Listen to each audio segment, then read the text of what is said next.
I know it's probably bad form to start with stuff on company background and what we do, but on the basis that most people think that we hire vans or sit in the dark recesses and gunnels of IT departments, I thought I'd better give you a bit of background. It's actually not true. You can see some of the key facts up there in and around Northgate. You might also know that we're part of the consortia around developing PND. We will be bringing PENTIP, the National Enforcement System, to you soon, and fingers crossed on the basis of we're one of the shortlisted parties in and around Athena programme. In terms of PENTIP, that will be the first nationally delivered ISIS programme. So and that's about bringing together all of the systems under one common thread. One or two statistics that aren't actually up there is that we deal with now over 60% of the social services departments in the UK. And the reason I raise that is that none of them are integrated from an intelligence perspective with any of the cops, which I find quite intriguing. Another point is, and John Shaw raised it earlier about HR and payroll, is that Northgate's HR and payroll division now pays something like 33% of the UK population. So 1 in every 3 people in the UK get paid by Northgate. It's interesting that hardly any cops do. So moving on from that. Since we started in 1969, we've seen many a bear and bull market. We've seen 3 or 4 major recessions. Throughout all of that, we've been investors in people, we've been a net growth employer, and we've shown profitable growth year on year. And it's those skills that the police are sort of turning to Northgate for on the basis of the scars on our back. And in these austere times, it's what we're being called upon to talk to everybody about. In that, you know, in terms of some of the programs that we're delivering, based on payroll, the findings that we've made, we're seeing that we can make 40% plus cashable savings by outsourcing or working with us as a business partner to deliver against some of those. One other thing that we've experienced within Northgate was the Buncefield disaster. And you might see that that was where the Police National Computer, or the backup to the Police National Computer, was. So thank you for those who are from Hertfordshire Police Service for dealing with that. That was a fantastic effort. In fact, it was, Armed Response Unit was the first people to turn up at our place because they thought it was a terrorist attack on the PNC. We did actually get through that and have been talking quite eloquently, I think, since then about how to build disaster recovery and get things up and running, on the basis that from a payroll perspective we got things back and running within about 2 weeks. I think everybody knows the challenge. Everybody knows the issues that are being faced by all of you. If I could just put that into a bit of context, 4 years ago the message in policing was around removing the silos and joining up the systems and business processes. And what we did in Northgate at that time was we looked at ourselves. And in looking at ourselves, we equally saw that our processes and systems, or the systems that we were selling into yourselves, were equally siloed, not joined up.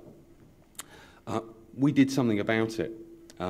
We joined all our systems up. We've put a lot of investment into our systems to make those joined up. But I have to tell you that 4 years on, those silos still exist in the forces.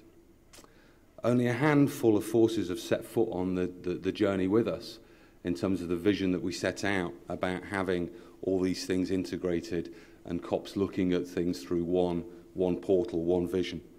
Now, you might argue that that was commercially advantageous for us to do so, for us to go quicker than you.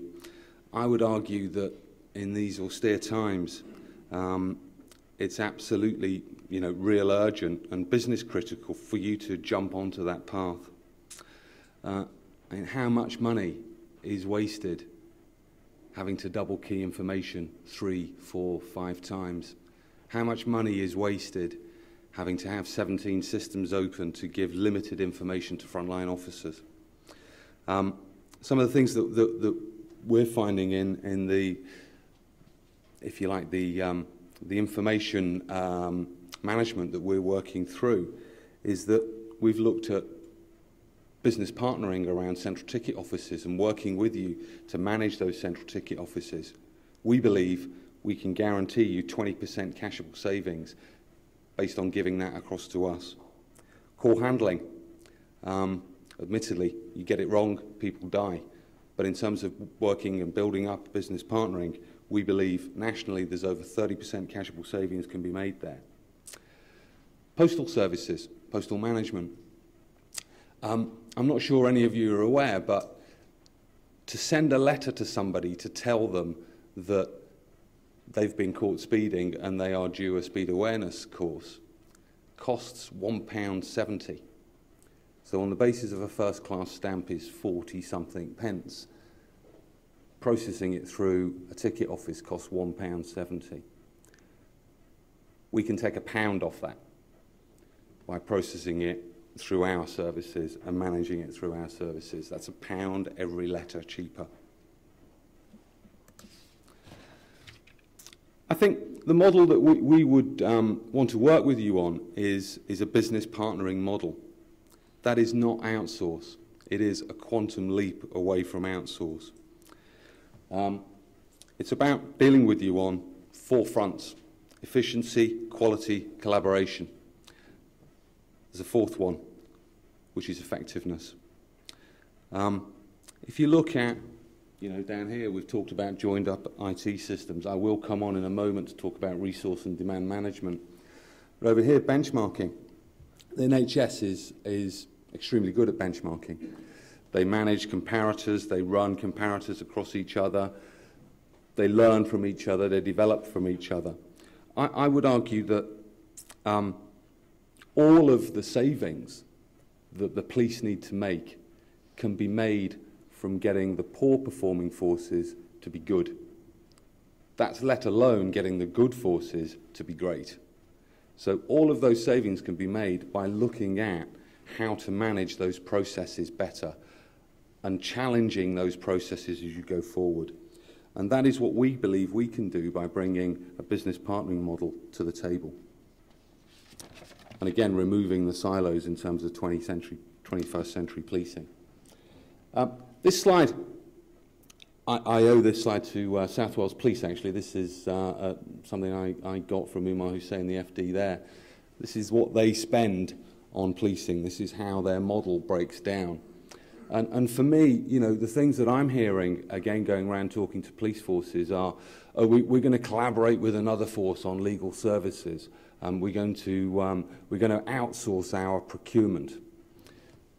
You're not going to get the hit. You really are not going to get the hit. Where you need to be is over here, looking at local policing, how you're delivering that, the processes around that, and the support functions that can manage within that. And again, the business partnering element in terms of working with you to develop and manage some of those and manage the risk against those is where I believe that the market should be moving towards. In terms of demand management, and again working with you around delivering against that, there are some stats which I would refer to, in that we've been working with a couple of forces recently on where's their resource, what's it doing, how's it working, and managing that through us putting our funds at risk in terms of delivering the outcomes that they require. Going back to the frontline policing agenda, how long are we going to put up with self-dispatch? How long are we going to put up with double crewing? When are we going to get the right resource in the right place at the right time? How long are we going to put up with stop and return to base, to form fill, to do email, to do this, to do the other? When are we going to build the office in the vehicle? And what we're doing with Leicestershire, they've seen an increase of 286% in community visits. they've seen a 554% increase in hotspot and NIM compliancy and a 28% reduction in antisocial behaviour. In South Wales, what they're doing is they're, again, from an investment perspective, cashable savings, reducing their fleet, reducing the number of officers out on the beat, but actually improving the service that they're making, reducing fuel by something like 21%, reducing the number of vehicle collisions because they're managing where the vehicles are and what the drivers are doing. So, but what they're doing is driving up the quality and driving up the quality of interaction with the public, which is something that Nick spoke about earlier in his speech. And again, delivering against that 4 times what they invested in cashable savings. Business partnering is really about, I think, driving through on sustainability. You will have all seen recently some outsourced programs. It's been widely discussed about outsourcing. What I noticed about looking at those outsourced programs is not one of them referred to sustainability. What's going to happen after that contract ends? Where does it all go after that contract ends? We would table, first thing, and going back to my VC days, first thing that I was always taught when acquiring a business is to plan an exit. And that's exactly what I would put on the table in terms of business partnering. First thing we have to do when we're working with you is plan an exit. How are we going to put that service back into policing? How are we going to transfer those skills back into policing? How are we going to work with you on shared risk, shared reward? That's not called outsourcing.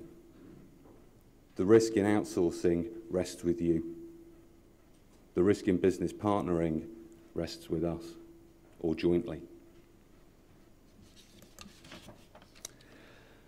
I put up there some quotes from some of our clients, and I'm not sure many of you will have seen a recent Channel 4 dispatches programme, but slated outsourcing, and I think I would actually quite wholly agree with it. Generally, it's through poor procurement, and again, we've heard talk this morning about procurement and how to do that. It's generally about lift and drop outsourcing, where the focus is not on the outcome. It's on just cutting cost, getting cash out. That's not where business partnering should be coming from. It's not about taking the cuts now and not worrying about the future.